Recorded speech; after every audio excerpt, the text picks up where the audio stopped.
Syria पर चौतरफा हमले की तैयारी में बैठे तुर्की ने वहां 5 कुर्द लड़ाकों को मारने का दावा किया। तुर्की की तरफ से जानकारी दी गई कि उसने उन्हें उत्तरी सीरिया में चलाए गए एक ऑपरेशन के दौरान मारा और फिर अपने इस ऑपरेशन के बारे में दुनिया को बताया। उत्तरी सीरिया में तुर्की की सेना का घुसना, वहां तबाही मचाना कोई नई बात नहीं है। एक दिन पहले ही तुर्की ने बयान दिया था कि वो कुछ ही दिनों में सीरिया पर हमला कर देगा, जिसके लिए उसकी तैयारी करीब करीब पूरी हो चुकी है। या यूं कहें कि तुर्की ने ऐलान कर दिया कि सीरिया पर तुर्की के हमले का काउंटडाउन शुरू हो चुका है।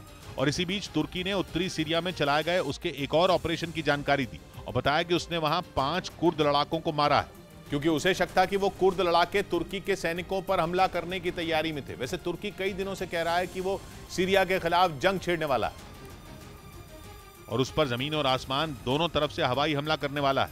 लेकिन अब एर्दोआन एक नई बात कह रहे हैं। उन्होंने बयान दिया कि तुर्की की सेना पहले कुर्द लड़ाकों को तुर्की और सीरिया के बॉर्डर से दूर हटाएगी और फिर सीरिया पर हमला करेगी, क्योंकि उसे डर है कि सीरिया में कुर्द लड़ाकों का संगठन एसडीएफ तुर्की में घुसपैठ का प्लान बना रहा है। जबकि एसडीएफ ने अमेरिका से मदद मांगी और कहा कि तुर्की उसके ठिकानों पर कभी भी हमला कर देगा।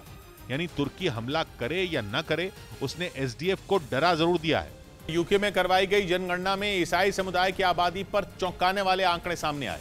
वहां की सरकार ने जानकारी दी कि पहली बार इंग्लैंड और वेल्स में ईसाई समुदाय के लोगों की आबादी कुल जनसंख्या के आधे से कम हो गई, जिससे यूके के ईसाई धर्मगुरुओं की टेंशन बढ़ गई और उन्होंने एक बार फिर ईसाई धर्म का प्रचार तेज करने की मांग उठा दी, क्योंकि यूके का आधिकारिक धर्म ईसाई है। लेकिन 2021 की जनगणना पर जो रिपोर्ट जारी की गई, उसके मुताबिक इंग्लैंड और वेल्स में कुल आबादी के करीब 46% लोगों ने ही अपना धर्म ईसाई बताया, जबकि 2011 की जनगणना में ये संख्या कुल आबादी की करीब 59% थी। हालांकि इस रिपोर्ट में स्कॉटलैंड और उत्तरी आयरलैंड के आंकड़े शामिल नहीं है, क्योंकि कोरोना के चलते इन दोनों ही जगहों पर तय वक्त पर जनगणना शुरू नहीं हो पाई थी। लेकिन जनगणना के जो आंकड़े सामने आए, उनसे ईसाई संगठनों में खलबली मच गई, क्योंकि यूके के इतिहास में पहली बार ईसाई समुदाय के लोगों की आबादी कुल आबादी के 50% से कम हो गई। इधर फुटबॉल वर्ल्ड कप के बीच कतर यूनिवर्सिटी के एक प्रोफेसर ने इस्लाम धर्म अपनाने और जजिया टैक्स देने से इनकार करने वालों के खिलाफ जंग लड़ने की बात कह दी।